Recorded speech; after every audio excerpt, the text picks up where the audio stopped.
Hello everyone. आज के session में हम करेंगे 11th क्लास बायोलॉजी का first chapter the living world. जिन बच्चों ने 11th क्लास में अभी एडमिशन लिया है तो ज़्यादातर उनके माइंड में ये आता है पता नहीं ये सब्जेक्ट कैसा है, इस सब्जेक्ट के अंदर क्या होगा। तो आपको डरने की बिल्कुल भी ज़रूरत नहीं है, क्योंकि आज अपने इस चैप्टर को बिल्कुल बेसिक से शुरू करने वाले हैं। बिल्कुल बेसिक कॉन्सेप्ट पहले इसके देखेंगे और फिर करेंगे। तो सबसे पहले तो आपको ये पता होना चाहिए what is the meaning of biology. Biology है वो दो वर्ड से मिलके बना है। क्या क्या? Bio and logos. बायो का मतलब होता है लाइफ, लोगोस का मतलब होता है स्टडी। इसका मतलब है कि which organisms have life we will do study about that organisms, that is called the biology. अब अपने फर्स्ट चैप्टर का नेम ही आप देख लो, जैसे क्या है, द लिविंग वर्ल्ड। इसमें क्या होता है कि सबसे पहले अपने को ये पता होना चाहिए व्हाट इज़ लिविंग। लिविंग वो होते हैं जिनमें क्या होती है, लाइफ होती है। Which organisms have life they are called the living. NCERT के अकॉर्डिंग सबसे पहले तो लिविंग कौन कौन से होते हैं, उनके अंदर क्या क्या कैरेक्टरिस्टिक्स होते हैं, उनके बारे में देखते हैं कि क्या क्या कैरेक्टरिस्टिक्स हैं इनके। सबसे पहला कैरेक्टरिस्टिक्स क्या है? ग्रोथ।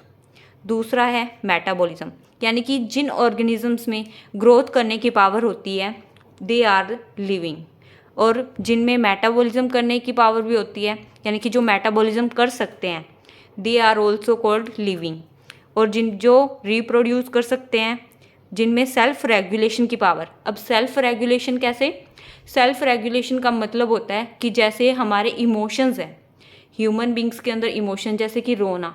अगर कोई अपने को कोई बात कह देता है और अपने को अच्छी नहीं लगती, और उस पर अगर अपने को रोना आ रहा है, और पर वहाँ पे 3-4 जने इकट्ठे बैठे हैं, उनके सामने अपने रो नहीं सकते, ठीक है? तो इससे क्या होगा कि अपने अपने इमोशंस के ऊपर कंट्रोल करते हैं कि हाँ अपने रोएं ना। तो वो होता है सेल्फ रेगुलेशन, ठीक है? तो वो लिविंग्स के अंदर होगा। और सेंस करना, जैसे कि अगर कोई टच करते हैं अपने किसी चीज़ को तो वो हमें सेंस होती है ना कि हाँ ये चीज़ ठंडी है, गर्म है, तो वो होता है सेंस पावर। और कॉन्शियसनेस होता है कि अपने चारों ओर के एनवायरनमेंट के अकॉर्डिंग रिस्पॉन्ड करते हैं, that is called the consciousness. तो ये सब कैरेक्टरिस्टिक्स जिसके अंदर होंगी वो होते हैं लिविंग। अब इन कैरेक्टरिस्टिक्स को पढ़ने से पहले अपने दो मेन इसके जो डेफिनेशंस हैं, दो मेन वर्ड्स हैं, उनको समझना ज़रूरी है, फिर ही अपने इन कैरेक्टरिस्टिक्स को पढ़ पाएंगे। तो ये चैप्टर है अपने बिल्कुल एनसीईआरटी के अकॉर्डिंग करेंगे, क्योंकि एक नीट के लिए, नीट एग्ज़ाम को क्रैक करना है तो एनसीईआरटी इनफ होती है इसको पढ़ना, कि एनसीईआरटी अगर अपनों ने कर ली ना अच्छे से, तो अपने को नीट को क्रैक करने से कोई भी नहीं रोक सकता। तो फर्स्ट अपने को ये देखना है what is the meaning of define. मतलब डिफाइनिंग प्रॉपर्टी होती है एक। इसका मतलब क्या होता है? Defining property present in livings without exception. यानी कि डिफाइनिंग प्रॉपर्टी है वो लिविंग ऑर्गेनिजम्स के अंदर होती है बिना किसी एक्सेप्शन के। वैसे तो हमें पता है कि हर एक चीज़ के अंदर ना एक्सेप्शन होता ही होता है, पर जिनके अंदर एक्सेप्शन नहीं होता ना, उस प्रॉपर्टी को बोलते होते हैं डिफाइनिंग प्रॉपर्टी। और कैरेक्टरिस्टिक प्रॉपर्टी क्या होती है? जो कि लिविंग और नॉन लिविंग दोनों के अंदर प्रेजेंट होती है, उसको बोलते हैं characteristic property with exception. Defining property तो क्या थी? लिविंग के अंदर प्रेजेंट थी बिना किसी एक्सेप्शन के। लेकिन जो कैरेक्टरिस्टिक प्रॉपर्टी होती है ना, वो लिविंग और नॉन लिविंग दोनों के अंदर प्रेजेंट होती है विद एक्सेप्शन। अब इसका एग्जाम्पल अगर लें तो माउंटेन्स एंड ह्यूमंस है। माउंटेन्स क्या होते हैं? नॉन लिविंग होते हैं। ह्यूमंस लिविंग होते हैं। तो इनके बोथ में क्या होता है? ग्रोइंग की पावर दोनों में होती है। और कैसे होती है वो अभी अपने नेक्स्ट पॉइंट में ही पढ़ने वाले हैं। तो ये एक कैरेक्टरिस्टिक प्रॉपर्टी है। ग्रोथ यानी कि कैरेक्टरिस्टिक प्रॉपर्टी है जो कि किस में प्रेजेंट होती है? लिविंग के अंदर भी होती है और नॉन लिविंग के अंदर भी होती है। अब अपने सबसे पहली जो इसकी प्रॉपर्टी है, सबसे पहला कैरेक्टरिस्टिक है जो लिविंग ऑर्गेनिजम्स का, वो पढ़ने वाले हैं, वो है growth. What is growth? Growth क्या होती है कि किसी भी बॉडी में मास में इंक्रीज होना या उसके नंबर्स में इंक्रीज होना, वो होती है ग्रोथ।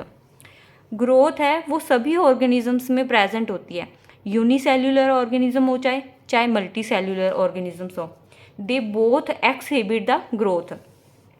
अब यूनिसेल्यूलर का मतलब क्या होता है, which organisms are formed by single cell, यानी जिनकी बॉडी सिर्फ सिंगल सेल से बनी हुई होती है ना, वो होते हैं यूनिसेल्यूलर। और जो मल्टी सेल्यूलर होती है उसमें कई सेल से मिलकर बॉडी बनती है, तो उनको मल्टी सेल्यूलर ऑर्गेनिजम्स कहते हैं। अब ग्रोथ का इसमें मीनिंग बताया हुआ है कि increase in mass and increase in number, यानी जब मास में इंक्रीमेंट होता है या उसके नंबर इंक्रीज होते हैं, that characteristic is called the growth. Growth involve the cell division. Growth में क्या होता है, सेल में डिवीजन होती है ना, तभी ग्रोथ होती है।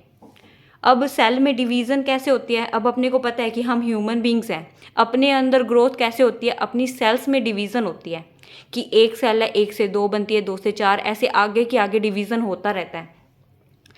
ठीक है, तो फिर इसके अंदर क्या है, अब सबसे पहले देखते हैं यूनिसेल्युलर ऑर्गेनिज्म और मल्टी सेल्युलर ऑर्गेनिज्म के अंदर की डिवीज़न कैसे हो रही है। यूनिसेल्युलर ऑर्गेनिजम्स होते हैं ना, उसके अंदर ग्रोथ कैसे होती है, इसके अंदर क्या होता है, बॉडी की नंबर इंक्रीज करते हैं ये। अब अपने कहें कि एक ये अमीबा है, इसका यूनिसेल्युलर का अपने एग्जांपल ले रहे हैं अमीबा। तो अमीबा में क्या होता है कि एक अमीबा डिवीज़न करके दो अमीबा में कन्वर्ट हो रहा है, तो मतलब इनकी ग्रोथ हो रही है, नंबर इंक्रीज हो रहे हैं, by increasing number they are growing. और मल्टी सेल्यूलर में क्या होता है, बाय सेल डिवीज़न, कि सेल्स में डिवीज़न होती रहती है और उनमें ग्रोथ होती रहती है, क्योंकि अपने को पता है कि सेल में डिवीज़न होती है, डिवीज़न होके सेल से टिश्यूज़ बनते हैं, टिश्यू से ऑर्गन बनते हैं, फिर ऑर्गन से ऑर्गेनिज्म बनता है। तो इस तरीके से मल्टी सेल्यूलर ऑर्गेनिज्म के अंदर ग्रोथ होती है। अब एनसीईआरटी के according growth and reproduction both are synonym process. अब इसका क्या मतलब है, इसका मतलब है कि जैसे हमने रिप्रोडक्शन के बारे में 10th क्लास में भी रीड किया है कि व्हाट इज़ एसेक्सुअल रिप्रोडक्शन। अब एसेक्सुअल रिप्रोडक्शन में भी क्या होता था कि सिंगल ऑर्गेनिज्म होता था, वो डिवीज़न करके आगे अपनी जैसी कॉपीज़ बनाता था। तो ग्रोथ में भी वैसा ही हो रहा है यूनिसेल्युलर ऑर्गेनिज्म के अंदर, कि एक ऑर्गेनिज्म है वो डिवीज़न करके दो ऑर्गेनिज्म बना रहा है, यानी अपने नंबर इंक्रीज कर रहा है, ग्रोथ कर रहा है। तो ये तो सेम ही लग रहा है देखने में कि ग्रोथ भी सेम है और रिप्रोडक्शन भी सेम सही हो रहा है। तो इसका मतलब क्या हो गया कि ये दोनों सिनोनिम प्रोसेस हैं, और ये बहुत ही इंपॉर्टेंट लाइन बनती है एग्जाम के according. Non living things like mountains, stone also grow in size by deposition at one place. अब इसका क्या मतलब हुआ कि जो नॉन लिविंग थिंग्स होती हैं, अब माउंटेन और स्टोन्स क्या होते हैं, नॉन लिविंग थिंग्स हैं, तो ये नॉन लिविंग थिंग्स क्या हैं, ये भी ग्रो करती हैं। कैसे, by deposition at one place, कि एक प्लेस पे डिपॉजिट होके अपना साइज इंक्रीज करती रहती हैं। तो इसका मतलब क्या हुआ कि नॉन लिविंग थिंग्स भी ग्रो करती हैं। अब अपनों ने रीड किया था कि डिफाइनिंग प्रॉपर्टी तो क्या होती है, जो कि सिर्फ लिविंग ऑर्गेनिजम्स के अंदर होती है और उसके अंदर कोई एक्सेप्शन नहीं होता। और कैरेक्टरिस्टिक प्रॉपर्टी में अपनों ने क्या पढ़ा था कि जो लिविंग और नॉन लिविंग दोनों के अंदर होती है। अब जो ग्रोथ है वो दोनों में हो रही है। माउंटेन्स और स्टोन्स क्या हैं, ये नॉन लिविंग है, और जो ह्यूमन बींग्स ऑर्गेनिजम्स होते हैं वो क्या होते हैं, लिविंग है। तो ये जो ग्रोथ प्रॉपर्टी है वो दोनों में प्रेजेंट है। अब दोनों में प्रेजेंट है तो इसलिए क्या होगा कि ये एक कैरेक्टरिस्टिक प्रॉपर्टी होगी, ना कोई डिफाइनिंग प्रॉपर्टी। अब अपने जानते हैं कि जो प्लांट्स होते हैं, प्लांट्स क्या है, कॉन्टीन्यूसली ग्रो करते हैं। तो अपनी लाइफ में अपनों ने देखा है कि अगर प्लांट्स को अपने वाटर वगैरह देते रहते हैं टाइम टू टाइम, तो वो लाइफ टाइम जब तक कि वो रहते हैं तब तक वो ग्रो करते हैं, अपना साइज इंक्रीज करते रहते हैं। और जो लिविंग ऑर्गेनिजम्स अपने ह्यूमन बींग्स हैं, एनिमल्स हैं, उनके अंदर जो ग्रोथ होती है ना, वो एक सर्टेन एज तक होती है। मतलब कि हम अपना खुद का एग्जांपल लेते हैं, ह्यूमन बींग्स हैं, उनका जो ग्रोथ है मतलब कि फिजिकल डेवलपमेंट है वो एक सर्टेन एज तक होती है। अपनी हाइट है वो 18 ईयर्स या 19 ईयर्स के आसपास है, जितनी हो जाती है तो अप्रोक्स उतनी ही रहती है, यानी कि एक सर्टेन एज तक अपनी ग्रोथ होती है। तो इसका क्या मतलब हुआ कि जो ऑर्गेनिजम्स हैं, जो ह्यूमन बींग्स और एनिमल्स वगैरह, उनके अंदर तो ग्रोथ है वो एक सर्टेन एज तक होती है, और प्लांट्स के अंदर जो ग्रोथ है वो थ्रू आउट द लाइफ चलती है। यानी कि ग्रोथ लेकिन दोनों में हो रही है। ग्रोथ इसका क्या यही मतलब निकलता है लास्ट में कि ग्रोथ है वो डिफाइनिंग प्रॉपर्टी ना होके एक कैरेक्टरिस्टिक प्रॉपर्टी है, जो लिविंग और नॉन लिविंग दोनों में प्रेजेंट होती है। अब हम देखते हैं हमारी next property, that is reproduction. Reproduction है वो दो वर्ड से मिलके बना है। कौन कौन से, री प्लस प्रोडक्शन। री का मतलब क्या होता है? अगेन, यानी दोबारा। प्रोडक्शन का मतलब होता है प्रोड्यूस करना, यानी कि जब कोई ऑर्गेनिज्म दोबारा किसी चीज़ को प्रोड्यूस करता है, अपनी जैसी कॉपी बनाता है या फिर अपने जैसे ऑर्गेनिज्म को प्रोड्यूस करता है, उस चीज़ को बोलते हैं रिप्रोडक्शन। अब देखो, जैसे कि ऑर्गेनिजम्स होते हैं, अब ह्यूमन बीइंग का एग्जांपल ही अपने ले लेते हैं कि ह्यूमन बीइंग क्या करते हैं कि अपने जैसे ऑर्गेनिजम्स प्रोड्यूस करते हैं रिप्रोडक्शन के प्रोसेस के थ्रू। कि अब हम प्रोड्यूस हुए हैं तो कैसे हुए हैं कि अपने पेरेंट्स ने रिप्रोडक्शन के थ्रू अपने को प्रोड्यूस किया है, और जो अपने पापा हैं वो कैसे प्रोड्यूस हुए हैं? अपने दादा से। तो अगर मान लो कि दादाजी, अपने दादाजी थे, अगर वही रिप्रोडक्शन ना करते, अपने पापा को प्रोड्यूस ना करते, तो जब तक वो रहते तब तक ही उनकी जनरेशन थी, उसके बाद में उनकी जनरेशन ख़त्म हो जानी थी। तो अपनी जनरेशन को आगे के आगे बनाए रखने के लिए रिप्रोडक्शन का प्रोसेस होता है। ठीक है, अब रिप्रोडक्शन है वो नॉन लिविंग ऑर्गेनिजम्स के अंदर नहीं होता, लिविंग ऑर्गेनिजम्स के अंदर होता है हमेशा। क्योंकि अगर मान लो जैसे कि मैं अब ये रिमोट ले लूँ, ठीक है, तो ये रिमोट है, ये कोई रिप्रोडक्शन का प्रोसेस थोड़ी करेगा, नहीं करेगा ना, ये अपने जैसी कॉपी थोड़ी खुद बना लेगा। तो ये क्या हो गया? नॉन लिविंग है, और नॉन लिविंग चीज़ें हैं वो कभी भी रिप्रोडक्शन नहीं करती हैं, और लिविंग ऑर्गेनिजम्स होते हैं वही रिप्रोडक्शन करते हैं। अब रिप्रोडक्शन भी दो टाइप का होता है आगे, कौन कौन से? Asexual reproduction and sexual reproduction.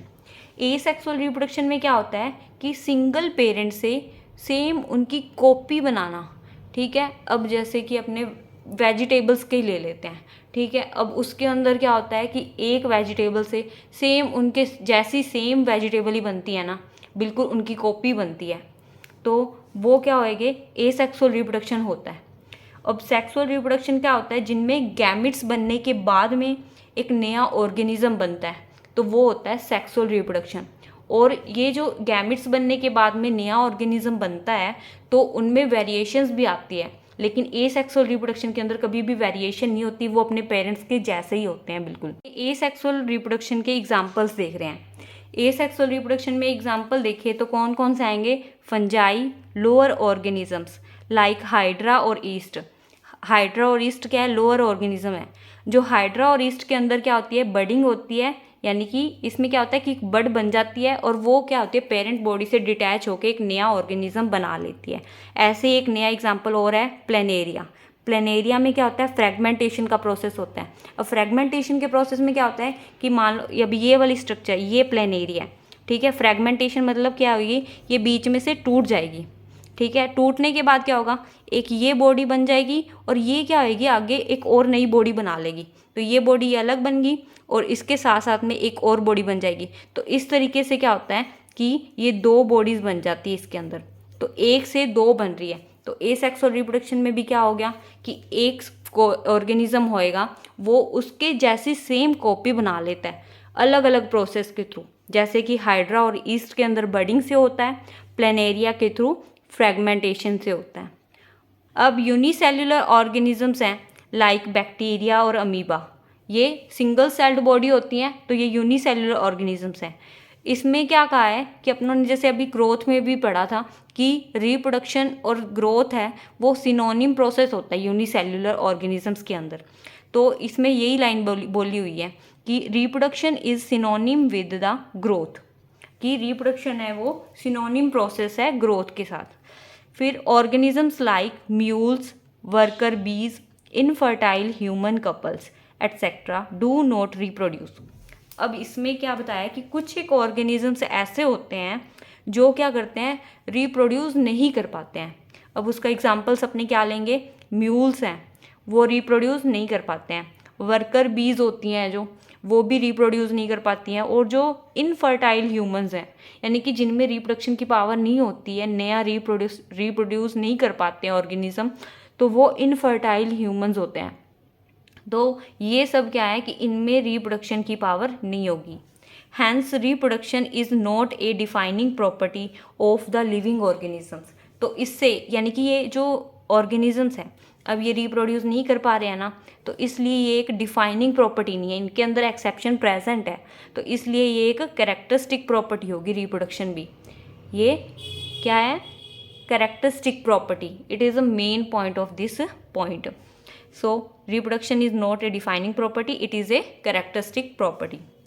अब रिप्रोडक्शन के बाद में जो नेक्स्ट फीचर आता है जो लिविंग का, वो होता है मेटाबॉलिज्म। अब मेटाबॉलिज्म क्या होता है? मेटाबॉलिज्म होता है कि हमारी बॉडी के अंदर जब केमिकल रिएक्शंस होती हैं, उस केमिकल रिएक्शंस को क्या कहते हैं? मेटाबॉलिज्म प्रोसेस कहते हैं। अब हमारे बॉडी के अंदर केमिकल रिएक्शंस भी होती है, अब हमें तो ये भी नहीं पता था। अब केमिकल रिएक्शंस का मतलब क्या है कि जैसे हम कोई खाना खा रहे हैं, अब खाना है उसका डाइजेशन होता है ना, तो डाइजेशन होता है, फिर उसके बाद में अपने को एनर्जी मिलती है। और रेस्पिरेशन प्रोसेस है, जैसे अपने ऑक्सीजन लेते हैं, ठीक है, तो ये रेस्पिरेशन का प्रोसेस है, उससे अपने को क्या मिलती है? एनर्जी मिल रही है उससे भी। तो ये क्या होती हैं? ये केमिकल रिएक्शंस होती हैं अपनी। तो ये chemical reactions occur in our body, organisms body, यानी कि अपनी बॉडी यानी ऑर्गेनिजम्स की बॉडी के अंदर जब ये केमिकल रिएक्शंस होती हैं, उस प्रोसेस को कहा जाता है metabolism. Plants, animals, fungi and microbes show the metabolism. अब ये मेटाबॉलिज्म का प्रोसेस है वो किस किस के अंदर होता है? प्लांट्स के अंदर होता है, एनिमल्स के अंदर होता है, और फंजाई और माइक्रोब्स के अंदर, यानी सभी ऑर्गेनिजम्स के अंदर मेटाबॉलिज्म का प्रोसेस प्रेजेंट होता है। Non living objects do not exhibit the metabolism. अब जो नॉन लिविंग ऑब्जेक्ट्स होते हैं, अब वो रेस्पिरेशन थोड़ी करते हैं। अब अगर स्टोन्स की, माउंटेन्स की बात करें तो वो मेटाबॉलिज्म प्रोसेस नहीं करते हैं। अब तो यानी आप तो सोचोगे कि क्या सोचोगे कि मैम ये तो मतलब क्या होगी? एक डिफाइनिंग प्रॉपर्टी होगी कि मेटाबॉलिज्म का प्रोसेस नॉन लिविंग में तो नहीं होता, तो ये तो एक डिफाइनिंग प्रॉपर्टी होगी।